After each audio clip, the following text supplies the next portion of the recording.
سڵاتان لەبێت و بەیانیتان باش لە هەرکویەکن لە شتاغ و تەندروست و سەلامەت بن. هیوای ڕۆژێکی باشتان بۆ ئەخوازین. ئەم بەیانێش من و هاوکارم هەکار و سڵاوێکیش لە هەکارەکەم کە هاوکاری منە بەیانیە سڵاو لە تۆش. ئەم بەیانیە پێکەوەین و پرۆگرامی بەیانی 24 پێشکەش بە ئێوەکەین. هیواداری کە ئەم بەیانیە بتوانین بەیانیەکی پڕ لە سوود بۆ ئێوە دروست بکەین. سڵاوتان لەبێ ئازیزان، خۆشحاڵین ئەمڕۆژ لەگەڵتانی. ئەمە چانسێکی زۆر باشە کە ڕۆژێکی دیکە هەیە لە ژیانمان دەرفەتمان هەیە، خوددا دەرفەتی پێداین بۆی بتوانین بژین و ئەو کارە خوارانی لە ڕابردوو کردومانەیان دوێنێ کردومانە بتوانین ئەمڕۆ دەرفەتە بۆی ڕاستی بکەینەوە. کەسێک لێمان زویرە عاجزە، دڵی کەسێکمان شکاندووە، بە دەرفەتی بزانین ئەمڕۆ وەکو ڕۆژێکی باش دڵیان چاک بکەینەوە، ئاشتیان بکەینەوە. دەستپێکی هەر ڕۆژێک وا پێویست دەکات بە وزەوە دەست بەو ڕۆژە بکەیت، بە هیوا و بە ئاواتەوە دەست بە ڕۆژە بکە. بۆی ئێمەش ئومێد دەخوازین کە ئەمڕۆ ڕۆژێکی زۆر باش بێ بۆ هەموو لایەکمان. ئەمڕۆژ هاوشێوی ڕۆژانی ڕابردوو تەوەر و بڕگە و بابەتی جیاوازمان هەیە. سەرەتا ناونیشانی بابەتەکان دەبین.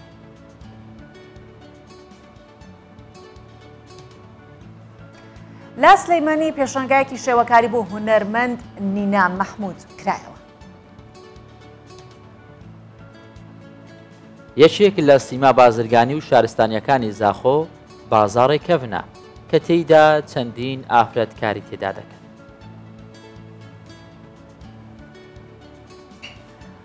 ئەمڕۆ لە جیهاندا ڕۆژی کاری خێرخوازیە و خەڵکی کوردستانیش لە ئێستا و ڕابردوو یەکێک بوونە لە میلەتە هەرە خێرخوازەکانی جیهان.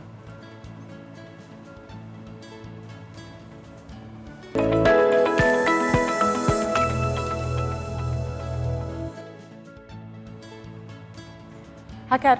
ئەم بەیانیە جیاواز لە بەیانیەکانی دیکە دەست پێ ئەەکەین، وەکەوەی کە هەموو خەڵکی هەرێمی کوردستان دەزانن کە ماوەیەکە ناکۆکیەکانی نێوان هەرێم و بەغدا گەیشتۆتە لووتکە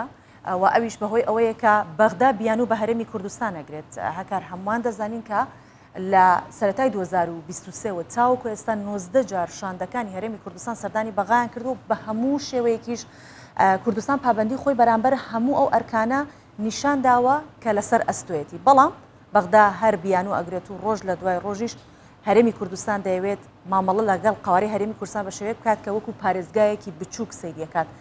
تەنانەت هەندێک جار لە پارێزگایەکیش بچووکتر لە هەرێمی کوردستان ئەڕوانەیە، کاتێکە ئێمە هەرێمێکین بە شێوەیەکی دەستوری هەین و کیان و سیاسەتی خۆمان هەیە. بگومان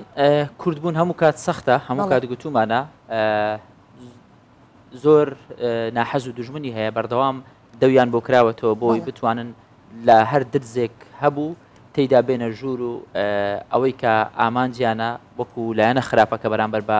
کوردستان بیکەن. بەڵام خۆشبەختانە هەرێمی کوردستان هەردەمێنێتەوە چونکە خەڵکەکەی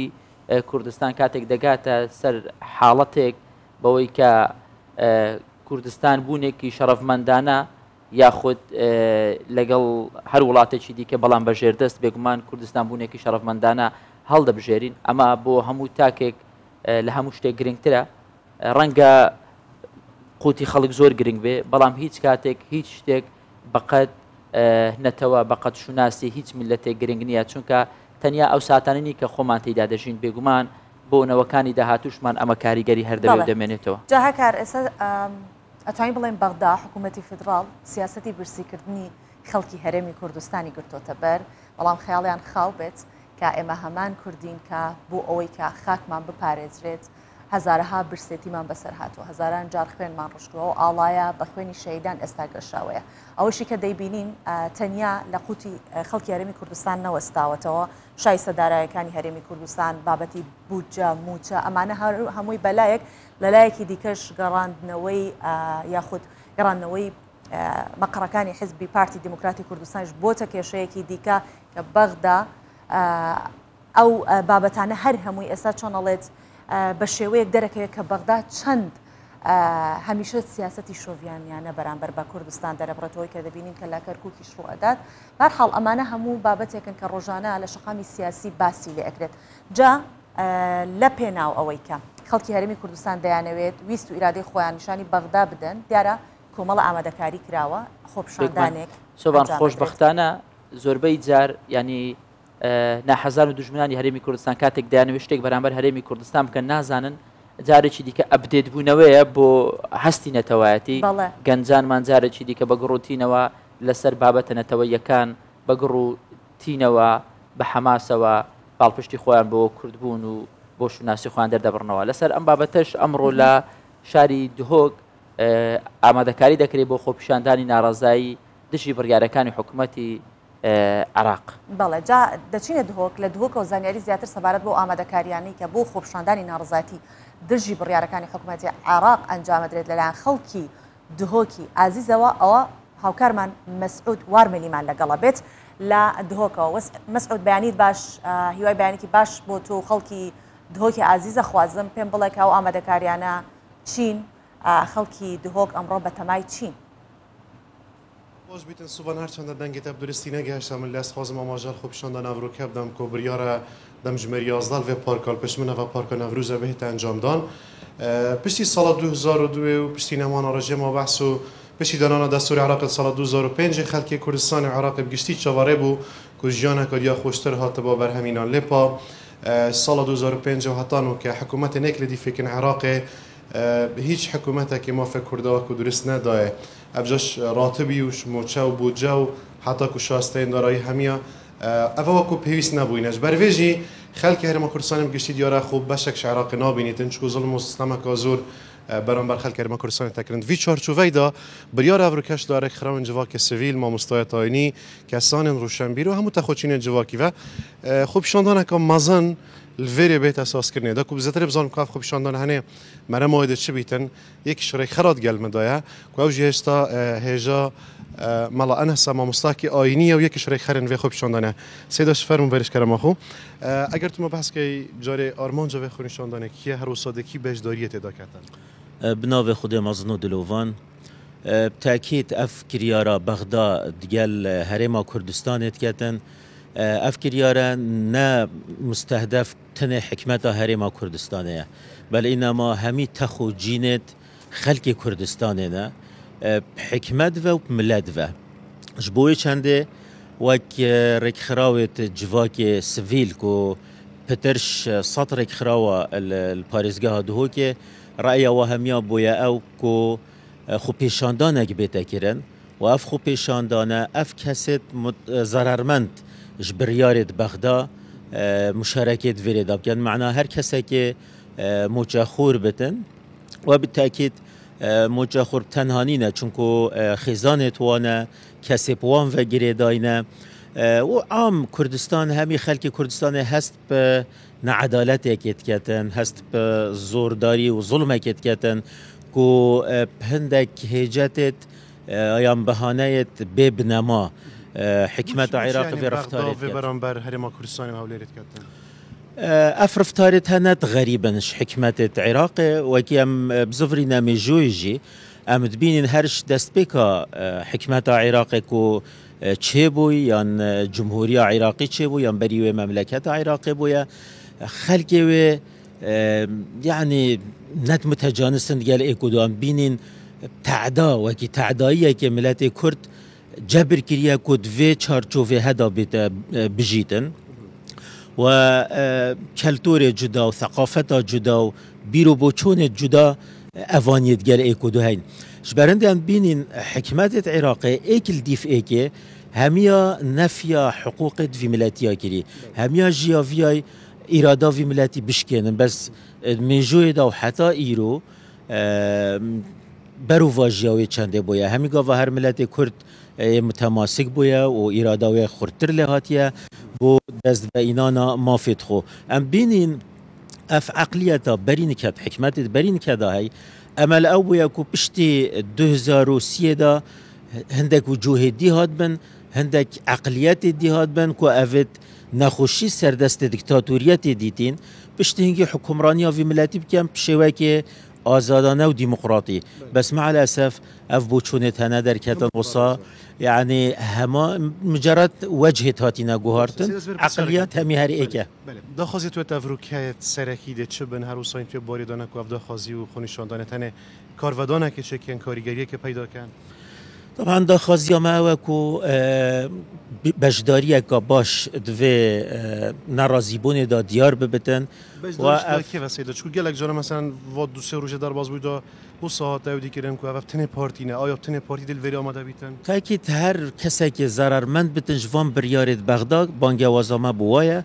و افها نیا لانه که حزبیه نخیر یا جماوری سرتاسری مجاهر نبسید پارتی نه یعنی همی احزابانه و هر وسایت همی تخوجینانه افاجی رکراوی جواکی سویل وک مهمت اول همی الولات جی وصایک و افرک خراویتها بوان کارا راد بندمت بینن که وضع ملتی کتیت آسته نباش دایان هندک مطالب دیجه بکن وک گواشتنه که السر هر يعني وك بانجوازيه كي ابو حكمه عراقي وقفاشتنا جل سروان ديسان بو قنصليات و جهد دبلوماسي وهروس ابو حكمه هرما كردستان بخجي وبو سازيت ويك وافتها همي بيكفا شول بكان وقتك بيخنا لسر حكمه عراقي كو ايدي بس سزا خلكي بدم بجبر اجرت سياسي مالا ناس ما مستعینی زور سپاس با وجی دست خوش ممنون بگمان اواد کد هتا پیش بینی کردن افروکا 10,000 کس همی تخوچین جواکی نواوه پارکی دا پارک نوروز کد که سنتر بازار دهو که دا آماده بن و کنه رازی بون خرف بون برانبروان کریار و رفتارت کو حکومت عراق برانبر خلق و پیکاتت کردستان بطیبه تیجی موچه خوراب کن بله مسعود محمد لا دهوك ولا كلمة مو سباس مسعود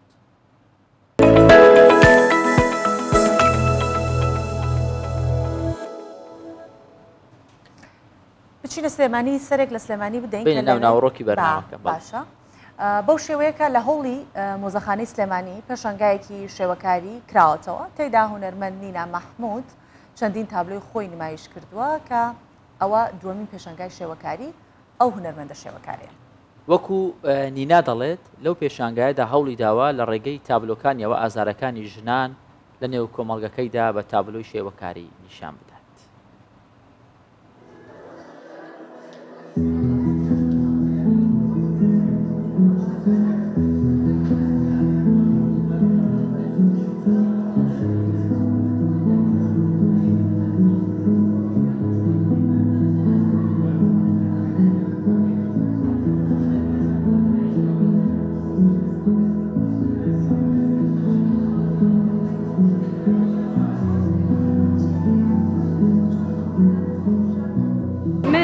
محمود لدایوی سلێمانی لە ساڵی 2012 دەستم کردو بە کاری هونەری زانکۆم تاوا کردووە بەشی پەروەردەی مناڵان لە 2012 پێشەنگایەکم کردەوە لە تەلاری تەوار لە هۆڵی تەوارکردنەوە ئیتر لەدای ئەوە بەشداری هیچ پێشەنگایەکی ترم نەکرد چکە بەڕاستی من خۆم حەز ئەەکەم ئیشەکانم هەر خۆم یعنی هەر خۆم بم پێشەنگای تایبەتی خۆم بێت حەزم لەو کارانەیە کە زیاتر ئەو فکرانەی خۆم کە هەمووی لێک پێشەنگایە عەرز بکەم.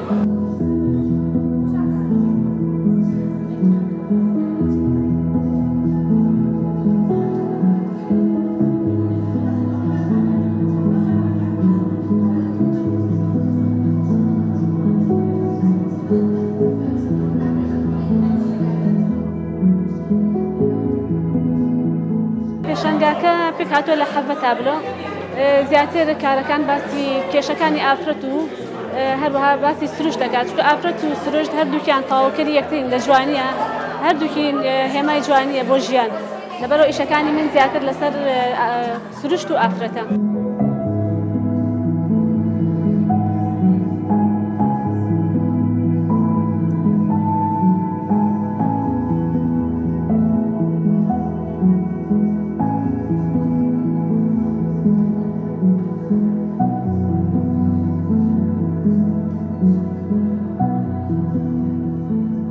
تابلۆیان ئەمە باسی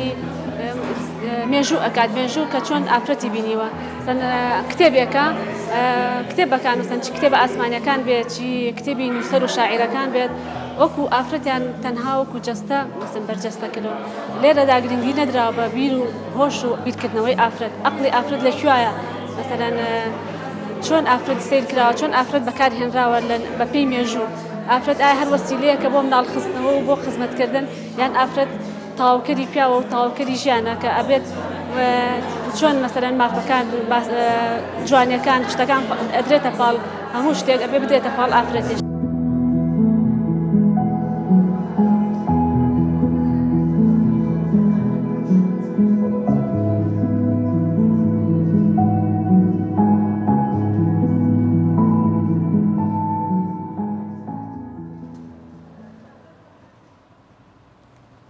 لە زاخۆشتۆوان هاوشێوەی زۆربەی شار و شارۆچکەکان شوێنی میلی یاخود بازاڕی کۆن هەیە کە تەمەنێکی دوور و درێژی هەیە. ئەنی بۆ نمونە لە شاری هەولێر بازاڕی قەیسەری هەیە تەمەنێکی زۆر دوور و درێژی هەیە تەمەنی بۆ سەدان ساڵ دەگەڕێتەوە. لە زاخۆش بە هەمان شێوە بازاڕی کۆنی زاخۆ هەیە کە کۆنترین بازاڕی شارەکەیە مێژووی دروستکردنی بۆ زیاتر لە 100 ساڵ لەمەوبەر دەگەڕێتەوە کە لە ڕابردووە هەڕەشەی لە ناوچوونی لەسەر بووە بەڵام لەلایەن حکوومەتی هەرێمی کوردستانەوە نۆژەن کراوەتەوە چونکە سەدان ساڵە با بڵێن هەیە و سیمای بازرگانی و شارستانی بۆ گەڕانەوە لە دوای کە حکوومەتی هەرێمی کوردستان کاری نۆژەنکردنەوەی بکردووە. جا لەم بازاڕە ئەوە نییە بڵین لە دوای نۆژەنکردنەوەکە وەکو شوێنێکی مێژووی چای لە پێ بەڵکو سەدان کەس ڕۆژانە کاری تێدا دەکەن و لە هەمان کاتیشدا دەواازەیەکی باشە بۆ کارکردنی خانمان.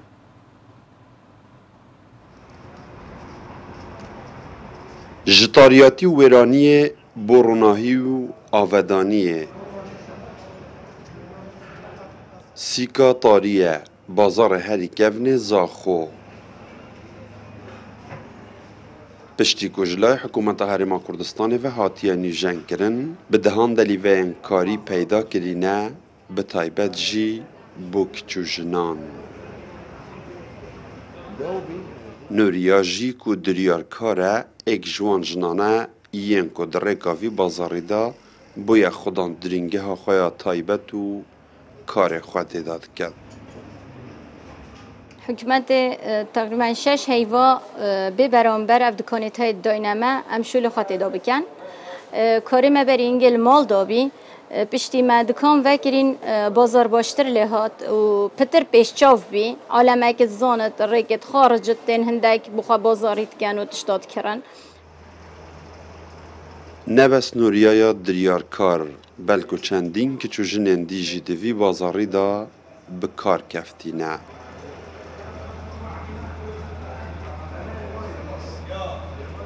Ez derçûme û em li molê bîn bêkar bîn dest pêye belê piştîya bazar heye hatî nîjenkirinê em jî we bîn xudankar û me jî bi xwe dikana qehwê vekiriye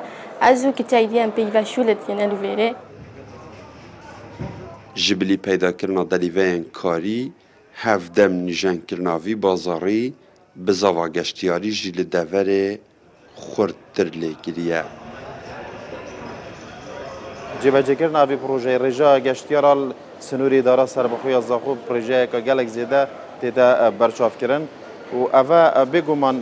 projên geştûguzarî armanca reîsî ew e ku derfetên karî peyda bikitin. Vî projeyê de pitir ji 500 derfetên karî hatîne peydakirin. Şu wana ji rêja 20 sadê afretin ev bi rastî xaleka dilxweşker e. Ev bazar bi kojimê milyarek û 500 milyon dînaran hatiye nîjenkirin û hejmara 194 dikanan bi xwe vedgirit û mêjûya durustkirina wî jî bû beriya 140 salan vedgerit. Di rêka encamdana vî projeyê da ev bazarê dîrokî ji navçonê hata rizgarkirin û hevdem bîcehekê geştiyarî û peydakirina delîveyên karî. İslam Yusuf Kurdistan 24 Zaxo.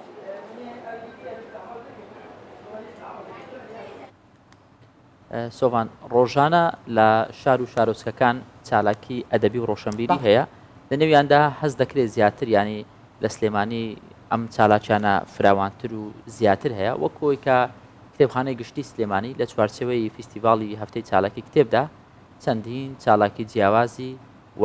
پێشانگای فۆتۆگرافی و شێوەکاری و کاری دەستڕەنجینی بۆ کتێب کردەوە. جا یەکێک لە چالاکیەکان باسیەکەین چکە زۆر چالاکی تیا ئەنجام دراوە لەو فستیڤاڵە. یەکێک لە چالاکیەکانی کتێبخانەکە بە بەرنامەکانی بە کولتورکردنی خوێندنەوەی بوو کە بە تایبەت لە نێو مناڵان و ئەگەنجاندا زیاتر برەو بدەن بە خوێندن خوێنەر لەگەڵ کتێبە ئاشت بکەنەوە.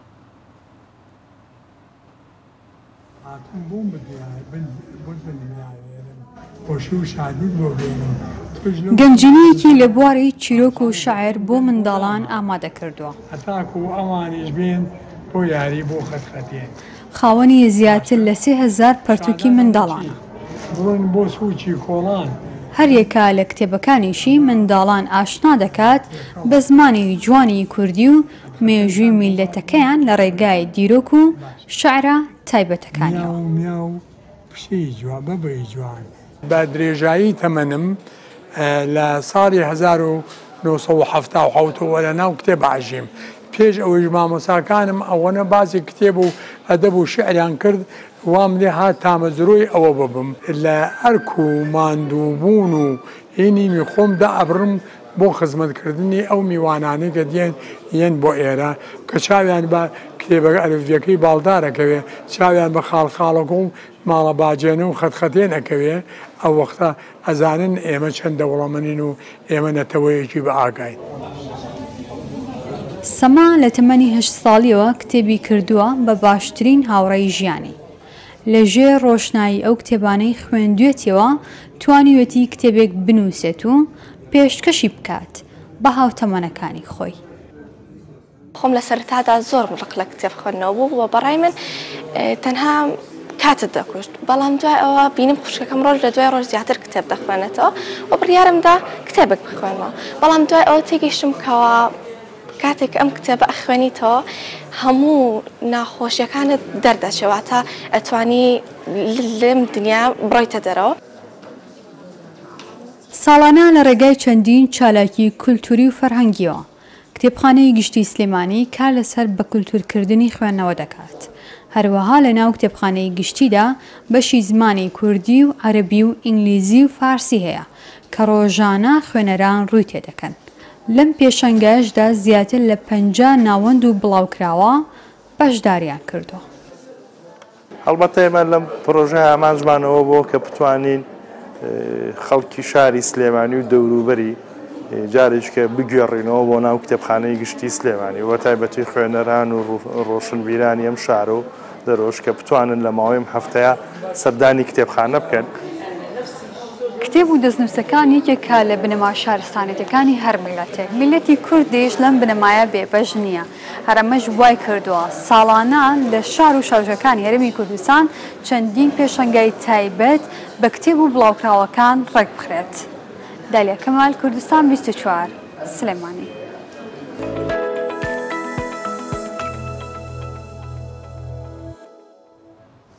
هەکار کۆتایی قسەکانی دالیا باسی لەوە کرد کە بنەمای شارستانیەت یەکێک لە بنەماکانی کتێب خوێندنەوە جا بنەماکانی شارستانیەت زۆر زۆرن. ئەمڕۆ 5 ئەیلولە ڕۆژی جیهانی خێرخوازیە. خێرخوازی شێکێکی دیکە لە بنەماکانی شارستانیەت بەڵێ لە هەر شوێنێک خێرخوازی و کاری مرۆیی هەبوو بێت لەوێ شارستانیەت زۆر پێشکەوتوتر بووە. جا ئەم دوو چەمکە زۆرجا بەیەکەوە بەستێرانەوە خێرخوازی و کاری مرۆیی بەڵام لە ڕوویەکی ترەوە ئەگە سەیری بکەین جیاوازن کارە خێرخوازیەکە زۆر جیاوازترە لە مرۆیەک. کاڕادەیەک لە یەکتر جیاوازە کارە خێرخوازیەکە دەتوانین بڵێن چەمکێکی فراوانترە چونکە کاری خێرخوازی لەگەڵ مرۆڤە لەگەڵ سروشتە لەگەڵ گیان لەبەرە لەگەڵ ژینگەیە ینی هەموو بوارێک و هەموو سێکتەرێک دەگرێتەوە. کارە مرۆیەکە زیاتر تەنیا پەیوەستە بە مرۆڤ بەڵام ئەوەی کە ئەمڕۆ دەمانەوەی لەسەری بۆستن و قسە لەسەر بکەین لەگەڵ دەستگایەکی خێرخوازی دیار و دەستگایەکی خێرخوازی گەورە کە کاری زۆر گەورە زۆر ناوازە زۆر مرۆڤانەیان کردووە. ئەمیش دەستگای خێرخوازی بارزانیەوە میوانمان بەڕێز ئیبراهیم سەمین جێگری سەرۆکی دەستگای خێرخوازی بارزانانی و زۆر بەخێربێ و بیانێت باشکە. زۆر سپاس. ئەم ڕۆژشتان لە پیرۆز بێت هەمیشە دەستی باڵاتان هەبووە لە کاری خێرخوازی چ لە هەرێمی کوردستان و چ لە دەرەوەی هەرێمی کوردستانیش. جا پێش هەموو شتێ با بزانین ضرورەتی کاری خێرخوازی چییە کە دەستگای خێرخوازی بارزانانی هەر بەو ناوەش دامەزراوەوە زۆرترین کاری خێرخوازی لە هەرێمی کوردستان لەلایەن ئەم دەستگاوە ئەکرێت. بەیانی ئێوە بەیانی بینەرانی کوردستان چواریش باش جێ خۆیەتی زۆر سپاسیەوە بکەین کە لە ڕۆژێکی وایە دەستگای خێرخوازیستان بەسەر کردوێتەوە. ئەمڕۆ ڕۆژێکی پیرۆزە بۆ سەرجەم ئەو ڕێکخرا و کەسایەتیانەیە کە کاری مرۆیی دەکەن کاری خێرخوازی دەکەن. سپاس بۆ هەموو ئەو مرۆڤانەی کە لە بواری خێرخوازیە کار دەکەن سپاس بۆ خەڵکی کوردستان کە هەمیشە ڕۆحی خێرخوازیان هەبووە ئەلبەتە دامەزراندنی دەستگایەکی خێرخوازی بۆ ئەوی کە خزمەت بە مرۆڤایەتی بکە خزمەت بە خەڵکی هەژار و کەم دەرامەت خزمەت بە ژینگە خزمەت بە کللتوری نەتەوەیە بکات کارێکی پیرۆزە مرۆڤایەتی بۆ خۆی ڕۆحێتی خێرخوازی تێدا هەیە ئینسان کە دێتە دنیاوە کە لە ناو ژیاندا دەژیت کائینێکی کۆمەڵایەتی ئەم کائینە کۆمەڵایەتی پێویستی بۆ هەیە پەیوەندی کۆمەڵایەتەکانی لەگەڵ دەوروبەر دروستکات و ئەلێوێشەوە هەوڵ دەدات لەگەڵ پەیوەندی کۆمەڵایەتەکان هاوکاری ڕۆحی هاوکاریکردن و هاودڵیکردنی بەرامبەرەکەی یاخود دەوروبەرەکەی خۆی دروست بکات ئەم هاوکاریکردن و کارە خێرخوازیە پێویستی بەوە هەبووە بە شێوازێک لە شێوازەکان ڕێک بخرێتەوە بە سیستماتیک بکرێت ئێمە لە دەستگای خێرخوازی بارزانانی هەوڵمان داوە کارە مرۆیەکان کە لە ناو خەڵکی کوردستاندا هەیە لە ناو کوردستانیاندا هەیە بە شێوازێک ڕێکخێنەوە بە سیستەمی بکەین بۆەوەی بتوانین باشترین خزمەت و باشترین کاری مرۆی پێشکەشی ئەو خەڵکانە بکەین کە شایستەی ئەوەن خزمەت بکرێن لە کوردستاندا ئەڵبەتە فەلسەفەی ئەم کارێش لە چوارچێوی وتەیەکی بارزانی نەمردایە کە دەفەرمێت شانازێ بۆ مرۆڤ خزمەتکاری ملەتی خۆی بێت ئێمە هەمیشە وتمانە ئێمە خزمەتی خەڵک دەکەین خزمەتکاری خەڵکی خۆمانی و لە چوارچێوی ئەو فەلسەفێدا هەوڵمانداوە خزمەتێک بە نیشتیمانەکەمان بە مرۆڤایەتی وەکوی کۆمەلگا بکەین کاگی برایم زۆر هەستێک و شعورێکی زۆر خۆشە کاتێک مرۆڤێک دەتوانێت یارمەتێکی بچووکیش بۆ هاوڕێکەی بۆ کەسەکەی بۆ دراوسێکی بۆ هەر کەسێک کە دەتوانی یارمەتی و دا شتێکی بۆ دابی بکاو لە ئازارەکانی کەم بکاتەوە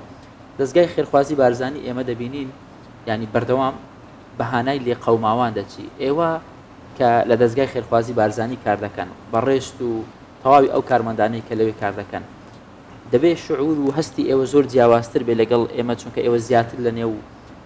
بابەتەکەدان تا چەند وەی لە جگەلەوەی کارە لە هەمان کاتە کارمەندەکانتان کاتێک کە یارمەتی خەڵکێک دەدەن هەست و شعور و هەموو ئەو بابەتانیان چۆنە چەند هەست بە دڵگەورەی و دڵفراوانی دەکەن لە ڕاستیدا هەموو کارێک پیرۆزی خۆی هەیە کاری خێرخوازی بۆ پێی کە تۆ وەسیلەیەکی ئامرازێکی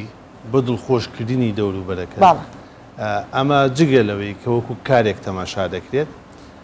هاوکات کارێکی ڕۆحیشە ینی با بڵێن زەخیرەیەک و خۆراکێکە بۆ ڕۆحی ئینسانەکان کە تێدا کار دەکەن ئێمە لە چوارچەوەی کاری خێرخوازیە دەبێت سێری بکەن دوو جۆر دڵخۆشیمانەیە دڵخۆشیێک کە دەبینین کۆمەلگاکەمان کۆمەلگایەکە کە کار بۆەوە دەکات خزمەتی مرۆڤایەتی بکە ئەو خەڵکانی کە دێن لە ڕێگەی دەستگای خێرخوازی بەرزانیەوە وەکو خێرخوازێک دێن هاوکاری خەڵک دەکەن ئەمە دڵخۆشیەکە بۆ تیمی ئێمە بۆ کاری خێرخوازی کە دەبینین تا ئێستاکە مرۆڤایەتی لە ناو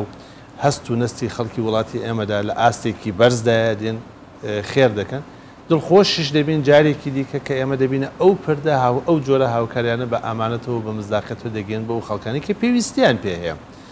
ئەمە دوو جۆر دڵخۆشیە کە ئێمە هەمیشە دەن لە جانبی ڕۆحیەوە ئارامین دڵخۆشین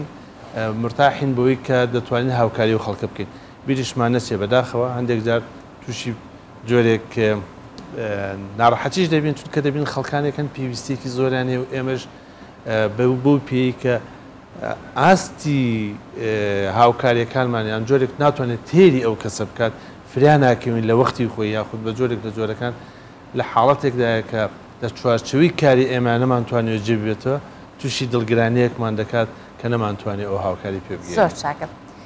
کاگی براهیم شتێک کە زۆر گرنگە لە دەستگای خێرخوازی بارزانی ئەوەیە کە لە سنووری کوردستانیش کارە خێرخوازەکانی تێپەڕیوە جگەلەوەی کە مەبەستم لە کوردستانی گەورەیە چونکە لەم تازانە بنکێکی دەستگای خێرخوازی بارزانی لە ڕۆژاواش کراوەوە بۆ منداڵە بێنازەکان کە لەوێن جگەلەوە کە لە کاتی کارە ساتە مرۆیەکان لە هەر پارچێکی کوردستان هەبوو بێ دەستگای خێرخوازی بارزانی لەوێ بووە بۆیە دەڵم لە کوردستان مەبەستم کوردستانی گەورەیە سنووری تێپەڕاندووە تەنانەت لە لوبنان بۆ لیبیا بۆ وڵاتانی دیکەشکال لێ قەومان هەبوویان حاڵەتێکی زۆر ناخۆش بۆ دەستگای خێرخوازی بارزانی دەستی یارمەتی گەیاندۆتە ئەو شوێنە تا چەندە ئەمە بۆ پێگەی کورد گرنگە کە ڕۆژێ لە ڕۆژان ڕێکخراوە نێودوڵەتەکان ئاهاتن یارمەتی خەڵکی هەرێمی کوردستانیانەدا ئێستا لە خودی خەڵکی هەرێمی کوردستان و لە خاکی هەرێمی کوردستان دەستگایەک خوڵقاوە هەڵقوڵاوە و یارمەتی وڵاتانی دیکەدا تا چەند گرنگە بۆ کوردستان ئەمە دەزانی بەداخەوە خەڵکی کوردستان بە شێوازێکی گشتی بەهۆی ئەو بە درێژایی دەتوانن 100 ساڵی ڕابردوو هەر هیچ نەبێت لە کۆتایی سەدەکانی سەدەی ڕابردووە بەهۆی ئەو شەڕ و کێش و بگرە و بەردەیی کە دروست بووە لەو ناوچێدا هەمیشە لە ئاوارەی و لە پەنابەری و لە ئەوە بووە کە جوڵاوە لە جێ خۆی پێویستی بۆەوە ڕێکخراوێک وڵاتێک دەستی هاوکاری بۆ درێژکات بەڵام ئەمە مانایەوە نییە خەڵکی ئەم وڵاتی ئێمە بە جۆرێک لە جۆرەکان لەو ئاستەیە کە هاوکاری وەربگرێت لە ناخی مرۆڤی خەڵکی ئێمە هەمیشە ڕۆحی هاوکاریکردن هەبووە و ئێمە بە شێوازێکی بەرجەستە بینیومانە هەمیشە بینیومانە لە کللتوری کوردیا چۆن بەدەنگی دراوسەکانەوە ڕۆیشتون چۆن بەدەنگی هاوگوندەکانەوە ڕۆیشتون هاوشاریەکانەوە ڕۆیشتون بەڵام دەرفەت نەبووە ئەمە بە شێوازێک ڕێک بخرێتەوە کۆمەلگا و بە شێریت سوودی لێوەربێت دەستگای خێرخوازی بەرزانی هاتووە ئەم پەیامەی پێەیە دەیەوێ ڕۆحی مرۆڤ دۆستی خەڵکی کوردستان بە جیهان بناسیێنێ ئەو ڕۆحەی کە هیچ لە ڕۆحی کەسایەتیەکان کەسایەتە خێرخوازەکانی جیهان کەمتر نییە بیریشمانەتی ئەمە پێگەیەکە لە کللتوری هەر وڵاتێک کاری مرۆوی دەتوانێت باشترین پەیامی مرۆوی بگەێنێ بە جیهان ڕاستە خەڵکی کوردستان لە بەناچاری بۆ داکۆکیکردن لە مافی خۆی تفەنگی هەڵگرت و دیفاعی بەرگری لە خاک و وڵاتی خۆی کردو بەڵام خەڵکێکی شەڕکەر نەبووە خەڵکێک بەشە مرۆیەکەی زۆر لە ئاستێکی باڵا بووە ئێمە هەوڵماندا ئەو بەشە مرۆیە ئەو بەشە ژینگە دۆستیە ئەو بەشە پێکەوە ژیانێ لە چوارچەوەی دەستگای خێرخوازی بەرزانی بەرجەستە بکەین پیشانی بدەین بە گیان و هەوڵمانداوە ئەمە لە چوارچێوەیەکی دیسپلین و سیستماتیک ڕێک بخرێتەوە بۆ ئەوەی بتوانێت دیسانەوە ڕووی کارگێڕی و ڕووی بە دەستگابوونی خەڵکی کوردستان و کوردستانیان پیشانی جیهان بدەین هەر بۆ زانیاری بەڕێستان دەستگای خێرخوازی بەرزانی لە چەندین وڵاتی جیهانی کاری کردووە لە یەمەن کارمان کردو بۆ نمونە لە بەنگلادش کارمان کردو لە ئۆکراین بۆ ئەخیرانە کە بەداخەوە تووشی کارە سات بوون کاری مرۆیمان ئەنجامدا و لە هەر کوێی جیهان پێویستی کردبێ دەستگا توانی بێتی هاوکاری بگەێنێت ئێمە هەوڵمانداوە ئەو دەستی هاوکاریە بین بە ئەو خەڵکی کە پێویستی پێ هەیە دەبێ باسی ئەوەشکەین جۆری هاوکاریکردن تەنها لە قەبارە و ئەوەکەی نیە ڕۆحی هاوکاریکردن گرنگە ئێمە پێش ئەوەی قەبارەی هاوکاریەکانی خەڵکی کوردستان بگەێنین بەلایەنێکی دەرەوە هەوڵمانداوە ئەو هاودڵی و پەیامە مرۆیی مرۆڤایەتی خەڵکی کوردستان بگەێنن بە ئەو لایەنانی کە ئێمە ڕۆیشتون هاوکاریمان باش کاک ئیبراهیم زمینەی کاری خێرخوازی لە هەرێمی کوردستان چۆنە هەستی تاچی کورد بۆ کاری خێرخوازی چۆنە کە ئێوە زیاتر مامەڵەیان لەگەڵ دەکەن ئەو کەسانێک کە خێرخوازن لە ڕاستیا دەستگای خێرخوازی بەرزانی بەپی ئەوەی کە 17 ساڵە دامەزراوە لە ڕۆژی یەکەمەوە تا ئێستاکە پامێکی هەبووە کە دەستگایەکی خێرخوازی قازانجنەویستە و بنەماکانی کاری خێرخوازی تێدا بەرجەستە بووە بۆ نمونە لە ڕووی مزداقیەتەوە لە ڕووی سربەخۆیەوە ئەمانە لە ڕووی ئینسانی بوونەوە ئەمانە ئەو بنەمایانن کە دەستگا کاری لەسەر کردو کە بنەمای مرۆیی هەموو دەستگایەکی خێرخوازی ئەمەم بۆەوە باس کرد کە ئێمە دێن وەکو دەستگا کار دەکەین پاڵ پشتی هەرە سەرەکی ئەو دەستگایە کە ئێمە کاری تێدا دەکەین خەڵکی خێرخوازی کوردستان ڕۆژی کوردستان بۆ ساڵانە ئەخیر لە ڕووی ئابریەوە بە قۆناغی زۆر جیاوازاتیە پەڕیوە بەداخەوە قۆناغەکانیش باش نەبوون خراپ بوون من هەردوێنێ سەیری دیکۆمنتەکانی خۆمانم دەکرد لە دەستگا دەمبینی ئێمە ساڵ بە ساڵ خەڵکی کوردستان زیاتر متمانایی بە ئێمە هەبوو لە ڕێگەی دەستگای خێرخوازی بەرزانیوە کاری خێرخوازەکانی کردووە ئەمە دڵخۆشیێکی زۆر گەورەیە بۆ ئێمە تا ئێستاکە خەڵکی کوردستان لەگەڵ هەموو بارودۆخێکی نالەبار کە بەسەریشی دێت یارمەتی بەرامبەرێکی خۆی دەدات و لە ڕێگای دەستگای خێرخوازی بەرزانی دەدات ئێمە وەکو دەستگای خێرخوازی بەرزانی سەرجەم هاوکاریەکانمان لە ڕێگەی خەڵکی خێرخوازەوە بۆمان دێت ئەوجا ئەو خەڵکە خێرخوازانە خەڵکی خێرخوازی کوردستانین یاخود ڕێکخراوە جیهانیەکانن کە لەباری مرۆیدا کار دەکەن بەڵام بە ڕێژەی دەتوانین بڵم لە 1970 بۆ 80 هاوکاریەکانی دەستگای خێرخوازی بەرزانی خەڵکی کوردستان دابینی دەکات و متمانەیەک لە مابینی دەستگای خێرخوازی بەرزانی و خەڵکی خێرخوازدا هەیە کەوای کردووە ئەو خەڵکە لە ڕێگەی دەستگای خێرخوازی بەرزانی و پەیامەکان و کارە مرۆیەکانی خۆیان بگەێن بە خەڵکی. زۆر چاکەم کاک برایم ئەوەی کە لە ئێوەی کارمەندانی یان هەر کەسێک کە لە دەستگای خێرخوازی بارزانی کار دەکات ئەگەر هەر کورتە ڤیدۆیەک سیر بکەین یەکسەر ئەوە دەرەکەوێت زۆر بە شێوەیەکی سادە و خاکیانە لەگەڵ ئەو شوێنانە مامەڵاکەن کە کاری خێرخوازیان لەگەڵەکەن یاخود دەستی یارمەتیان بۆ ئەگەێنن. من زۆر جار بینیومە لەگەڵ منداڵە بێنازەکان و بێباوکەکان دانیشتون لەگەڵیانە نانیان خواردووە یاریان لەگەڵانە کردووە لە خولەکان لەگەڵانە بەشداریان کردووە چوونەتە لای دایکێکی شەهید لەگەڵیا دانیشتن و سەریان ماچ کرد ینی شتێک ئەبینیت کە کارمەندانی دەستگای خێرخوازی بارزانی لە کاری خێرخوازیە کە ئەچنە شوێنێک هەستێک هەیە کە ئەگەر بە چاو بەست بۆ دووسێ خولەک سیر بکەیت یەکسەر هەستی پێکەی ئەمە چۆن ئەم هەستە لە ناخی هەریەک لە کارمەندان خوڵقاوە لە کاری خێرخوازیە لە هەرێمی کوردستان چ لە دەرەوەش ئێمە ئەگەر سەیری دەستگای خێرخوازی بارزانی بکەین دەبینین ناوێکی پیرۆزی هەڵگرتووە کە بارزانیە بارزانی نەمێر لە ژیانی خۆیدا لە خەباتی خۆیدا لە سەرانسەری کوردستان کە خەباتی کردۆ مرۆیەکی سادە و خاکی بووە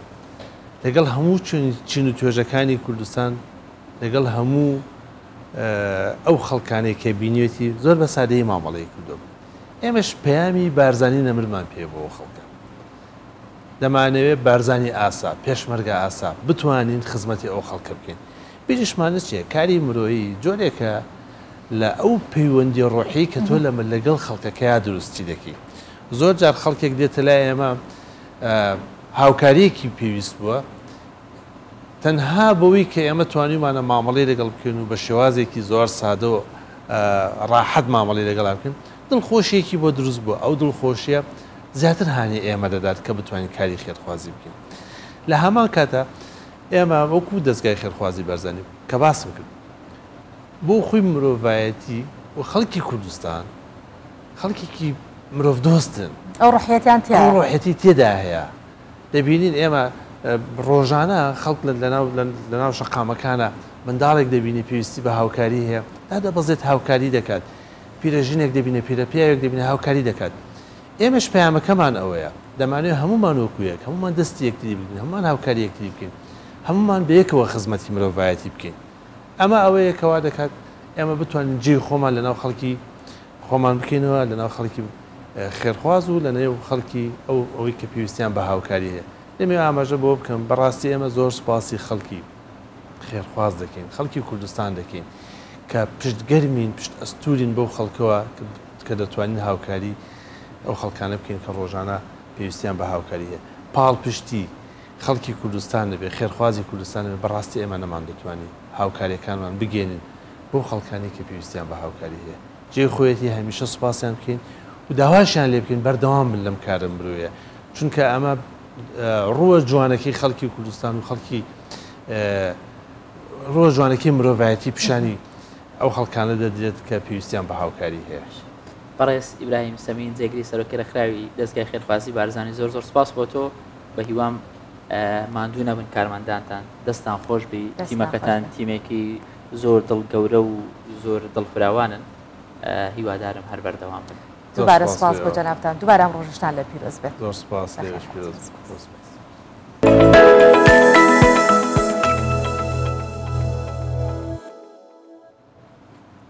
سۆڤان ئەم جارە باس لە کەش و هەوا دەکەین زانی کەش و هەوا چۆنە تاوەکو ئێستا گەرمایەکە هەرماوە ئەگەر چی کەمێک ینی تۆزێک دابەزیوە بەڵام ئیتر کاتێک کە دەڕۆی بۆ ناو ئۆتۆمبیلیان بە پێ دەتەوێت پیاسەیەک بکەیت لە بازار بەڕاستی ئەگەر کاتەکەی گونجاو نەبێت کەلشیەوەینێ جا ئەمڕۆ ئەگەر جوان دیقەت بین 2 تا 3 دەرەجە و بە پێی ئەوەی کە کەشناسی پێمانەڵێت خۆشمان هەستی پێ بکەین 2 تا 3 دەرەجە گەرمترە لە ڕۆژانی دیکە هەموو شارەکانی کوردستانش بەگشتی هەکارم ڕۆ گەرمە تەنیا لە وان گەرماکەی کەمترە لەگەڵ قارس ئەم دوو شاری کوردستان کە گەرماکەیان تۆزێ وەکو شارەکانی دیکە بەتی نیە ئەگەنا تەواوی شارەکانی دیکەی هەرێمی کوردستان و کوردستانی گەورەش بە گشتی ئەمڕۆ پلەکانی گەرما تێیدا لە دوێنێ بەرزترە بێت.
ئەمریکا سۆڤان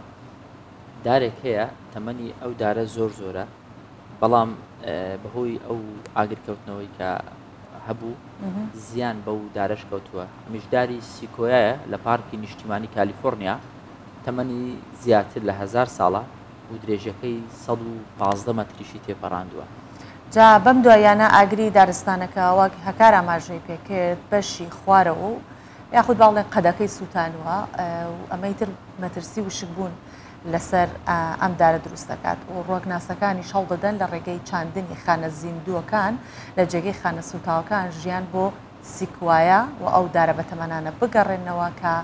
لە ئاگر زیانیان پێگەیشتووە. ئەم دارەی سیکۆیا لە کالیفۆرنیا تەمەنی زیاتر لە 1000 ساڵە درێژەکەی 115 مەتری تێپەڕاندووە و بەرگەی سەدان ڕووداوی سروشتی و کارەساتی ژینگەی گرتووە. بەڵام بەم دوایانە ئاگری دارستانەکان خوارەوەی قەدەکەی سووتاندووە. چەند ژینگە پارێز و ڕۆگناسێک هاتوونەتە بنداری سیکۆیا و لێکۆڵینەوە لەو زیانانە دەکەن ئاگر بەیەکێک لە درێژترین و بەتەمەنترین دارەکانی جیهانی گەیاندووە. ئەوان ترسیان لەوە هەیە گەرمیکانیزمێک بۆ بەرگریکردن لە سیکۆیا نەگیرێتە بەر ڕەنگە ئەم دارەی تەنها چەند ساڵێکی دیکە بژی. داری سیکۆیا دەتوانێت بەرگەی ئاگر بگرێت بەڵام ئاگرەکانی ئەم دوایە بەهێز بوون. ئەوەی ئێستا ئێمە لەم دارەی دەبینین سەرنجامی چەندان دەیە لە کارەساتی سروشتی و گۆڕانەکانی کەشوهەوان. خۆشبەختانە ئەم جۆرە دارانە توانای دروستکردنی خانەی نوێیان هەیە. ڕۆگناسەکان بۆ ڕێگریکردن لە ناوچوونی سیکۆیا و دارە بەتەمەنەکانی دیکەی پارکی نیشتیمانی کالیفۆرنیا لە هەوڵی پەرەپێدانی ڕێگەیەکی زانستیدان بۆ چانەوەی خانەی زیندوو لە جێگەی ئەو بەشەی قەدی دارەکان کە ئاگر سووتاندوونی. بەڵام دیار نییە تا چەند ئەم پلانە لەسەر دارە بەتەمەنەکان کار دەکات چونکە هەرگیز تاقییان نەکردووەتەوە. پارکی نیشتیمانی کالیفۆرنیا پڕن لە داری هاوشێوەی سیکۆیا بەژن بەرز و بەتەمەن و دەگمەن تەمەنی زۆرینەیە زیاد لە 1000 ساڵە، بەڵام ئاگرەکانی ئەم دوایەی دارستانەکان ئەوانیشی خستووەتە ژێر هەڕەشەی مەترسی و لە ناوچوونی یەکجارێکی. زانایانیش داوا دەکەن لە ڕێگەی پارێزەری سروشتیەوە ڕێگری لە سووتانی ئەم جۆرە دارانە کە وەک سامانی نەتەوەی ئەوان بکرێت. هەکار بابچینە سەر بابەتێکی دیکە کە ئەویش باسکردنە لە گرانی کرێ خان و بەوە نییە کەمە هەنێ وڵات ئەبینین چەندە خۆشە لە پشتی شاشەکانەوە سیرەکەین ئەڵێ وڵاتە هەموو خەڵکەکەی لە سەروی ڕەفاهیەتەوە ئەژین، بەڵام باسی شاری سان فرانسیسکۆ ئەەکەین کە وانە شاری سان فرانسیسکۆ کە سەر بە ویلایەتی کالیفۆرنیا یەکێکە لە دەوڵەمەندترین شارەکانی ئەمریکا و تەنانەت ناوچەیەکی تایبەت بە ملیۆنێرانە، بەڵام لەگەڵەوەشە بەڵام ئەمە ئەو دیوەیە کە لە میدیاکان زیاتر ئاماژەی پێدەدرێت. ئێستا کێشەی دانیشتوانی بێلانەی ئەم شارە بە ڕێژەیەکی بەرچاو زیادی کردووە. سەرەکیترین هۆکاری زۆربوونی ژمارەی کەسانی بێلانە بۆ گرانبوونی نرخی کرێ و فرۆشتنی خانوو دەگەڕێتەوە. جاجیا کە لەمانە بەکارهێنانی مادەی هۆشبەر لەو شارە بۆتە هۆیەوەی کە نیگەرانی دانیشتوان و ترس لە زیادبوونی ڕێژەی تاوانەکان هەبێ و خەڵکێکی زۆریش لەسەر شەقامەکان خەون. دەزانی سۆبان وەکو چی دێتە بەرچاو، وەکو ئەو خۆشەویستیە فەیکەی کە بەشێک لە هاوسەران لە سۆشیال میدیا هەیەە سناب دەکەن و وا نیشان دەدەن کە زۆر یەکتریان خۆش دەوێت، بەڵام لە ماڵەوە بەم شێوازە نیە. ئەمەی کە لە سان فرانسیسکۆس هەیە لە میدیاکان دەبیندری ئەمە دیوە جوانەکەی، بەڵام لە ناوەڕۆکدا خەڵکی بێلانە و خەڵکی لێقەوما و هەژاری زۆری تێدایە. زیاتر بە گۆڕەپانێکی تایبەت بە مەزاد دەچێت، بەڵام وانە. ئەوە کەلوپەلی خەڵکی بێلانەی کەسانێکە کە دانیشتووی یەکێک لە دەوڵەمەندترین ویلایەتەکانی ئەمریکایە. شاری سان فرانسیسکۆی سەر بە ویلایەتی کالیفۆرنیا یەکێکە لە دەوڵەمەندترین شارەکانی ئەمریکا و تەنانەت ناوچەیەکی تایبەت بە ملیۆنێرانی هەیە، بەڵام ئەمە ئەو دیوەیە کە لە میدیاکاندا زیاتر ئاماژەی پێدەدرێت. لە ڕاستیدا لە دیوی پشتی ئەم دەوڵەمەندیە کەسانێک هەن بەدەست هەژاریەوە دەناڵێنن. سان فرانسیسکۆ ئێستا بووە ناوەندێکی سەرەکی بۆ ئەو کەسانی کە بێلانن و لەسەر شەقامەکاندا ڕۆژ دەکەنەوە. چەند ساڵێکیشە ژمارەیان بە شێوەیەکی بەرچاو زیاد بووە. سەرەکیترین هۆکاری زۆربوونی ژمارەی کەسانی بێلانە بۆ گرانبوونی نرخی کرێ و فرۆشتنی خانوو دەگەڕێتەوە کە بووەتە هۆی ئەوەی دانیشتوانی ناوچە دوورە دەستەکان و ئەو ناوچانەی لە ڕووی ئابووریەوە هەژارن دانیشتوانەکەی ماڵ و حاڵی خۆیان جێبێڵن و شەقامەکان بکەن بەلانەی خۆیان.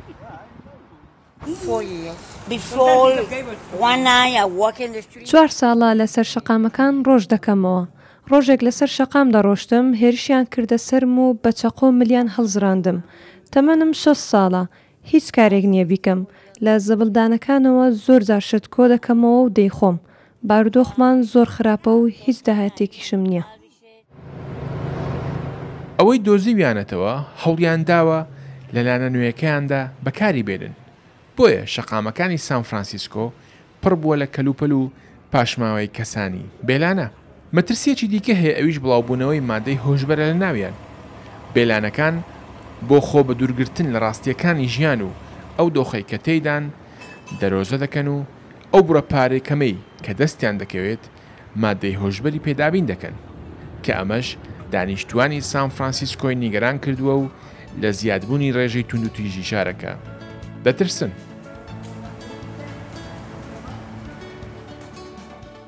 ئەمڕۆ کە ڕۆژی خێرخوازیش جیهانیش بوو، هەوڵ بدەین هەمومان بە هەر شێوازەی بتوانن هاوکاربین بۆ دەوروبەرمان ئەگە هەر هیچ نەبێت بە خەندەیەک ئەمە بێگومان لە ڕوو ئاینەکەشەوە هەر خێرا بە هیوام ڕۆژێکی باشتر. وێ ئەمڕۆ هەوڵ دەنەگەر کارێکی خێر و خوازی بچووکیش بووە ئەنجامی بدەن ڕۆژەکەتان پڕکەن لە جوانی ئێمە هەوڵی ئەوماندا کە باشترینەکانتان بۆ بخۆڵکەنین لەم بەیانە بۆی کە ڕۆژێکی جوان دەست پێ بکەن. ئیتر